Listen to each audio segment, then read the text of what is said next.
This is Minecraft, and this is Minecraft in real life.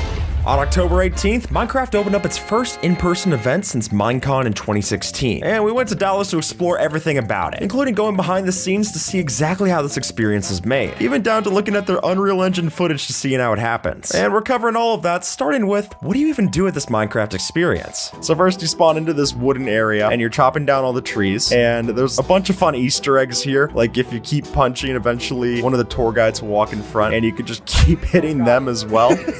And the way that all happens is based off this orb of interaction, as they call it. And it's got LED panels all over it, but the way that it works is that on the inside, it's basically a phone. It's got Wi-Fi that connects it so that everywhere you're constantly being watched throughout the experience. There's infrared cameras, it's knowing the position of everything. So when you're stepping on the apples to collect them in the first area, you're being tracked by everything all over this place. Saying it that way makes it seem a little creepier than it is.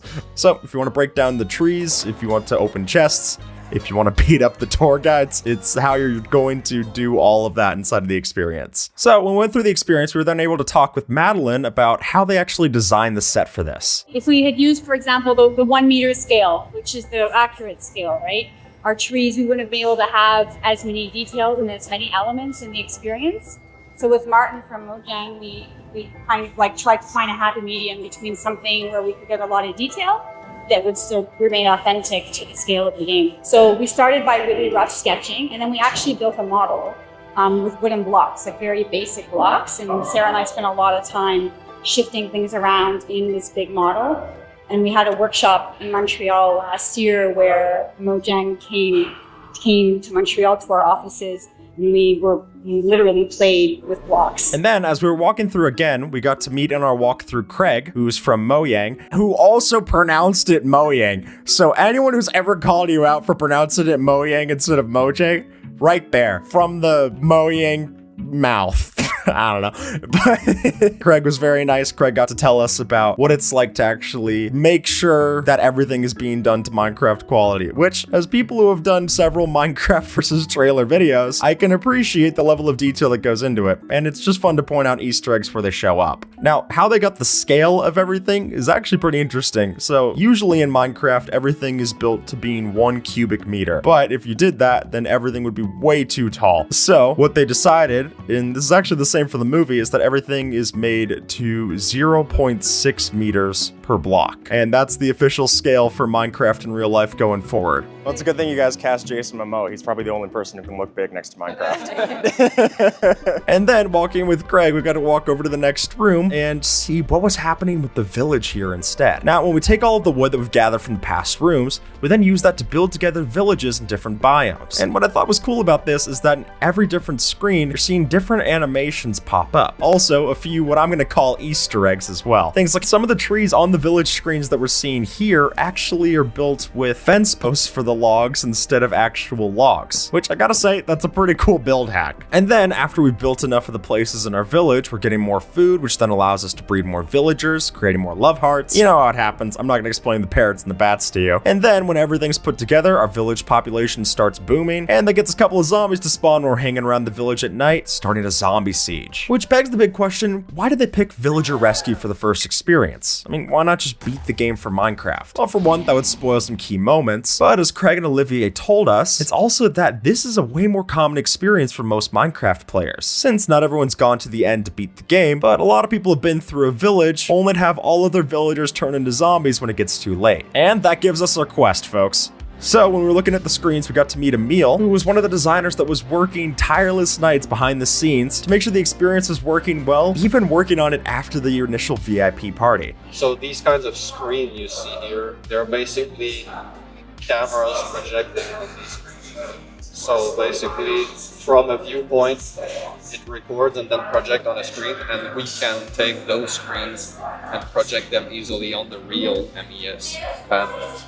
Wow. And then, going over to start our village quest, we go into this next room that they call Explore. And while we'll show you the Unreal Engine scene that they actually used to set this up, we first have to go and get all the things that we need. Starting with the sugarcane, which I first noticed was weird that it was 4 blocks tall, but it actually can't generate like that in the base game. So the fact that it does that at first forest. I think that's fun. We break down the sugarcane, collect our mushrooms, and you notice all of this is getting tracked on this sign up here, which now that I see that here, it makes me want to be able to update it in-game with redstone. I think having signs that update automatically would just be so cool. And then after we collect all of that, you might feel a little disoriented as it starts to transition over into the tundra and everything slides down through here, which then puts us in the next area. We can go get the snowballs, and if you look closely, you can see the snow golems are actually aiming at you depending on where you're standing in the room. And that's all thanks to the IR cameras that are looking above us. So they track your position and throw the snowball to your location. Very cool. And after we do all that, we get submerged through the bubbles down into the water section. And this is where we're next to an ocean monument, and we start to open up the treasure chests that we're finding down here for gold and diamonds. Parker, let me show you over my chests.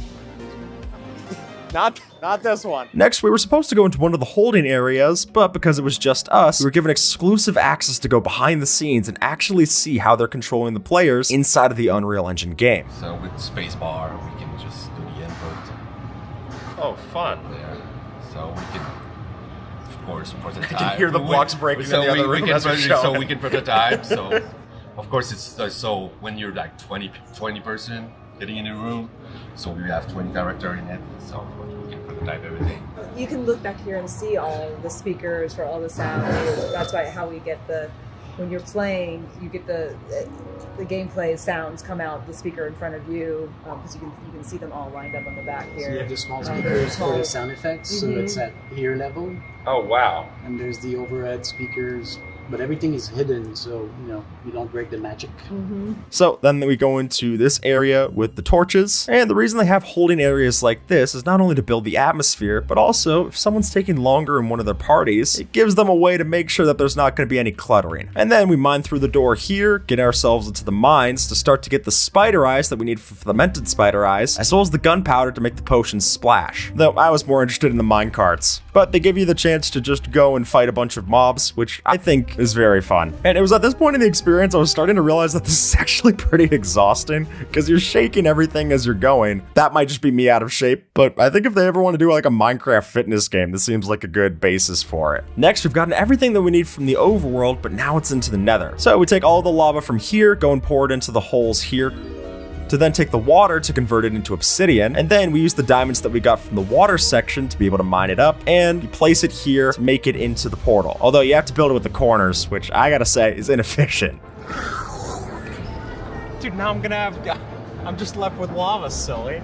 I do want to ask, because in the times that we went through this seems to be the part where, like, especially like people who aren't familiar with the game, it's the hardest for them to understand. So like, how do you balance like concept like that? Because like, if you don't play the game, then this is like kind of a confusing thing. It's hard. Yeah. Right? It's hard, but we were trying to create something that worked both for people who knew the game and those that didn't. And I think this is great because maybe parents don't understand here, or people who aren't as familiar with the game they're a little confused in the moment, right? And then they go home and have those conversations later, right? At the dinner table, or, after they leave, they're like, what was that we did? And hopefully it introduces more people to the game because of that. Let's face it, if you don't solve the puzzle, nobody's gonna die. Right. Next, we walk through that, and then we have to go over, jumping across the lava. Yeah, I didn't make it in time, so I'm just gonna live here.